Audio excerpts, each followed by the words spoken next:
Bueno, nos vamos ahora porque tenemos un invitado. Les dijimos, vamos a hablar de las relaciones, de los vínculos, no solo de los vínculos tóxicos, también vamos a hablar de los vínculos en general, cómo nos estamos vinculando después de la pandemia, donde han cambiado muchas cosas, ¿no?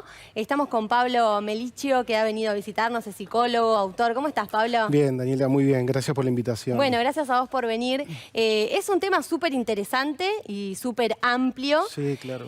Nos proponíamos la consigna de cómo son los vínculos ahora después de la pandemia. ¿Hemos podido volver a relacionarnos de la misma manera? ¿Cambiaron? ¿Qué es lo que estás viendo vos en tu trabajo y dialogando, me imagino, con muchísima gente? Sí, me parece que no es igual lo que pasó. Estamos en la pospandemia, estamos creo que soportando, lo que digo, la resaca de ese tiempo donde estuvimos guardados, con distancia social, desconectados. Naturalmente, después de una pandemia, Freud ya también lo trabajó en la posguerra también, ¿no? Si en la pospandemia, como una posguerra, cambia los lazos sociales. Claro. De alguna manera se está banalizando un poquito esto de lo tóxico, ¿no? Creo que es un significante que se puso bastante de moda, que está bien porque nos ayuda a entender un poco que todos tenemos un poquito de toxinas y de alguna manera cuando estás en pareja o en un vínculo laboral o en la familia, aquello que vos no resolviste antes de la pandemia, durante la pandemia, lo vas a jugar en ese lazo vincular, ¿no es cierto? Claro, es como que la palabra tóxico ya está en todos lados. Saber popular ya, sí. Pero es cierto que a veces sirve para, ese tipo de etiquetas sirven para darnos cuenta de algunos comportamientos que no están buenos y empezar a reflexionar. Decías que fue la pandemia un momento de mucho estrés, de mucha angustia comparado con una guerra. ¿Qué consecuencias nos dejó? ¿Estamos un poco más, menos predispuestos quizás a encontrarnos, con más miedo? Yo creo que ahí se están jugando, digamos, dos posiciones. Podríamos dividir en dos grandes grupos. La gente que está igual, de alguna manera, y la gente que quedó alterada. Y dentro de la gente que quedó alterada, los que sacaron un beneficio positivo y los que quedaron, digamos, más intoxicados, ¿no es cierto? Yo lo que veo, sí, en la gente es bastante intolerancia. Creo que hay una conexión, digamos, hay como algo del orden de lo insoportable, de la frustración, no bancarse algunos momentos de la vida. Lo ves en la calle. Yo recién venía justo manejando y veía cómo se maneja. Un mínimo error, la gente te putea, se enoja. Me parece que hay mucha frustración, mucha cosa guardada que digamos, salta ante el mínimo detonante, ¿no?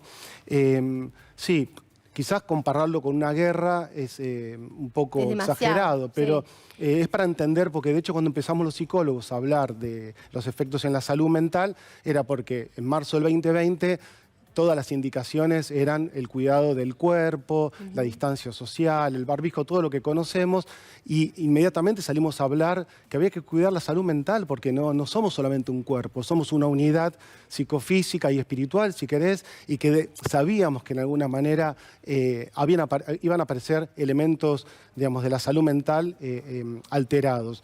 Y lo que aparece mucho también es, digamos, como una sensación de vacío existencial, se ve mucho. Sí. Y me parece que también esta sensación de la finitud, que a veces la negamos, y la vulnerabilidad. Estuvo muy presente y durante mucho tiempo la muerte, la enfermedad, cosas realmente difíciles de llevar adelante. Te quiero preguntar por los vínculos de pareja, los vínculos, el amor entendido como el vínculo de pareja, el amor igual incluye todo, ¿no? Es mucho más amplio. Pero ¿cómo nos estamos vinculando hoy? ¿Hay más cita por aplicación? Porque viste que, claro, en la pandemia ya no teníamos la posibilidad de ir a los lugares físicos y se utilizó muchísimo más esto de la aplicación. ¿Cambió? ¿Ves algo diferente? A mí me parece que antes de la pandemia había algo así. Hoy se le pone nombre a todo, ¿no? Así como decimos lo tóxico, se hablaba así como el complejo de la cabaña, ¿no? Que la gente estaba todo el tiempo dentro de sus casas, los que pueden estar en sus casas, los que tienen confort, los que tienen la televisión, no sé, redes sociales. Ya antes de la pandemia, la forma de vincularse más simple, quizás por la inseguridad en las grandes ciudades, hubo una suerte de refugio interior en las casas y desde ahí la conexión sexoemocional, por sobre todo con las redes sociales, eso no hay la menor duda. En pandemia eso fue obligado, obligatorio. Era lo único, digo. Era la única forma. Claro. Entonces, creo que aquellos que no tenían parejas empezaron como a vincularse más a través de las redes sociales y las aplicaciones. Eso va a quedar, se instaló, va a estar, Sí. digamos, de acá para siempre, creo yo. Y me parece que las parejas también... A mí me gusta el ejemplo de, ¿viste cómo esto de, se hablan de las olas, ¿no? Primera ola, segunda ola en pandemia. Sí. Yo creo que la ola de la pandemia o cualquier crisis, pensá la crisis como una ola, como que estás metida en el mar hasta la rodilla y depende cómo estés parada, te va a voltear o no te va a voltear, ¿no? Muchas parejas estaban mal paradas, Claro. siguiendo esta metáfora del mar, y la ola de la pandemia las arrasó. Hubo mucho femicidio, mucha violencia de género. Pensando puntualmente en la pregunta que me hacías, ¿no, Daniela? Las parejas, muchas parejas en crisis, mucha violencia de pareja y familiar. Y también hubo parejas que se redescubrieron, que a lo mejor vivían al palo y digamos, Encontraron y un todo el momento tiempo. juntos. Exactamente. Ese tiempo obligado hizo que Sí. se reconozcan, se reconecten, se redescubran, sean creativos, porque también, digamos, era un tiempo para apelar a la creatividad en todos los sentidos posibles, ¿no? Claro, sí, pensaba que se habían dado estas dos situaciones, ¿no? Quizás los que no se veían nunca y se reencontraron y dijeron, ¿qué hacemos juntos? Nos separamos. O los que estaban en una relación quizás a distancia o no Sí. se veían tanto y de repente la pandemia los unió, Claro, los hizo sí, sí. convivir. Mucha Sí, sí, gente sí. también cuenta esto, ¿no? Sí, sí. A ver, el consultorio es como, ¿no?, un microclima. Sí. Digo, yo circulo en la calle, en los medios, qué sé yo, pero el consultorio es maravilloso en ese sentido. Y ves, yo atiendo parejas y atiendo personas Sí. solas, digamos. Y ves... Haces terapia de pareja también, también. sí, sí. Atiendo a adolescentes y Sí. adultos y parejas. Y vas viendo, ¿no?, el termómetro que significó la pandemia. En algunas parejas veías esto, ¿no?, de la maravilla de... Así como algunos lagos se limpiaron y aparecieron especies extintas, en las parejas pasó lo mismo. Aparecieron Claro. vivencias extintas, cosas que estaban Cosas guardadas, que por no conectar, digo, vivimos en un tiempo, ¿no?, de que exige mucha intensidad laboral, que exige quizás necesidades económicas, que hace que la gente esté muy conectada con la laboral, pero también el éxito, siempre estar con proyectos. Sí. Por eso el síntoma más alto que hay, el de mayores consultas, es el trastornos de ansiedad, ¿no? Claro. Porque esto de vivir siempre con una frecuencia alta, ¿no? ¿Y todo eso cómo influye a la hora de formar una pareja o de mantener una pareja? Todos estos estímulos y cosas que vivimos en nuestra sociedad que contabas recién. ¿Le hacen Sí. mal? Y sí, ¿Van claro. en contra? Me parece que es una sociedad que exige demasiada ahora conexión con el mundo externo, ¿no?, esto de recuperar la vida en el afuera. Es un momento, me parece, de mucha tensión, puedo decir, por los efectos de la pandemia en la salud mental, porque tenemos de fondo visible una guerra, ¿sí?, entre Ucrania y Rusia, invisible un montón de guerras y toxicidades, ¿no?, que ahora me parece que vamos Sí. a volver a ese término. Y creo que las parejas, quienes quieren formar una pareja, yo siempre digo, primero trabajar tu bienestar, ¿no? Mejor dicho, tu bien ser, ¿no? Tu Sí. estar bien con vos misma, con vos mismo. Todos tenemos algunas toxinas, si volvemos a ese término, todos tenemos alguna toxina por el roce del vivir, por el efecto de la época, de la cultura. No se le puede echar la culpa de todo al otro. No, Hay que hacerse cargo claro, pero si también vos tenés de lo una propio. toxina, exactamente. Claro. Si yo tengo una toxina, te la voy a proyectar a vos en la convivencia. Cuanto más limpios, cuanto más sanos, que nunca vamos a estar enteramente sanos, pero cuanto más se disuelva esa toxicidad, menos tóxica va a ser una pareja o menos toxicidad va a circular en esa pareja, ¿no? Sí.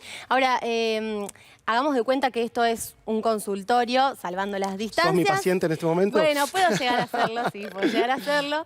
¿Qué consejos, en base a lo que escuchás, a grandes rasgos, hay cosas que me imagino que se deben repetir por Sí, la claro. época, por lo que estamos viviendo, por lo que estás contando? ¿Qué consejos podés dar a aquellas personas que quizás están solas y quieren trabajar algo personal y no se animan? O también a quienes están en pareja y van al consultorio con los problemas que implica tener una pareja, que puede ser la cantidad de años que llevan juntos y que quizás ya no encuentran cómo mantener la pareja aunque quieran, o las dificultades para formar una pareja cuando recién comienza. ¿Qué es lo que podés aconsejar? Sí, yo creo que está sobrevaluada la idea de una pareja, ¿no? Sí. Como en su momento la de tener un hijo, una hija, ¿no? Como que parece que son imperativos sociales, que hay que estar en pareja, que hay que formar una familia. Y me parece que lo central es estar bien con uno mismo. Ese es el camino que se hace en un consultorio, en un trabajo interior. Primero estar bien.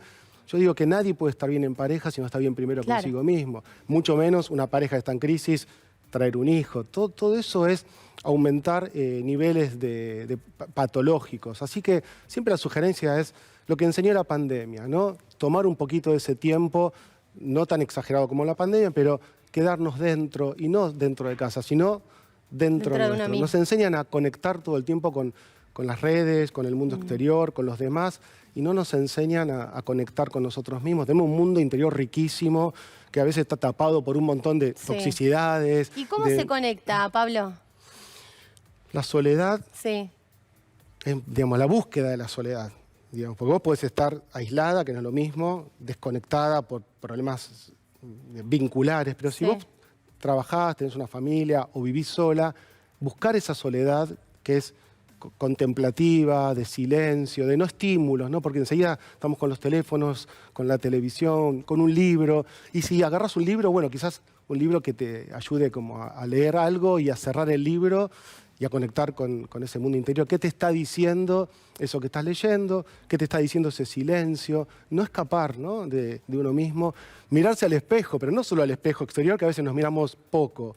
Detenernos, ¿no? Tanto en ese espejo, o como diría Miguel Abuelo, con el gran espejo interior, ¿no? Eso de ¿qué te reflejas dentro, ¿no? Siempre tenemos algo para resolver, y en la medida que no resolvamos eso, es probable que lo proyectemos en todos nuestros vínculos y compliquemos los vínculos, ¿no? Hay que trabajarlo, como en cualquier aspecto, ¿no? de la vida. Lo que pasa es que nos enseñan a cuidar el cuerpo y no nos enseñan a cuidar la salud mental, que es tan importante como el cuerpo. Nos hacíamos una pregunta también al comenzar la nota, que era cómo detectar cuando una pareja es tóxica o un vínculo es tóxico, a qué tenemos que estar atentos, digamos que quizás a veces en la vorágine de la vida o porque hace mucho tiempo que conocemos a alguien no nos damos cuenta de que nos está haciendo mal. Sí, es re interesante esta pregunta. A ver, yo creo que lo central es en la línea de lo que veníamos pensando hace un rato, ¿no? Es decir, si yo no me siento libre, fluido, genuino, yo mismo en relación al otro, a mi pareja, es porque hay ciertos condicionamientos que me está poniendo el otro, ¿no? Generalmente ese otro que condiciona a la pareja es una persona rígida, es una persona condicionante, que solo le da lugar a sus deseos y necesidades, y si aparece un deseo o una necesidad mía, la acota. Son personas controladoras, inseguras. Esas toxicidades que hay que detectarlas a tiempo, porque si crecen, se hacen patológicas. Y, por ejemplo, esa es la levadura de la violencia de género, por decir la gran problemática de este tiempo, ¿no? ¿Y qué se hace? Una vez que se detecta, ¿se puede trabajar, se puede revertir? Obviamente que está bueno pedir ayuda, me imagino conversarlo con otras personas. Sí, detectado a tiempo, no crece en intensidad.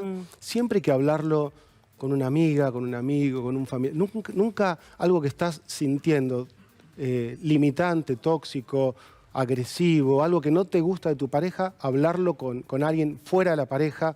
Si es necesario, también podés iniciar una terapia, por supuesto, porque ahí podés revisar. Hablarlo también, obviamente, con tu pareja, porque a lo mejor lo puedes revisar. No dramaticemos. A veces ciertas toxicidades son normales, son productos de que el otro tiene que evolucionar un poco, madurar emocionalmente.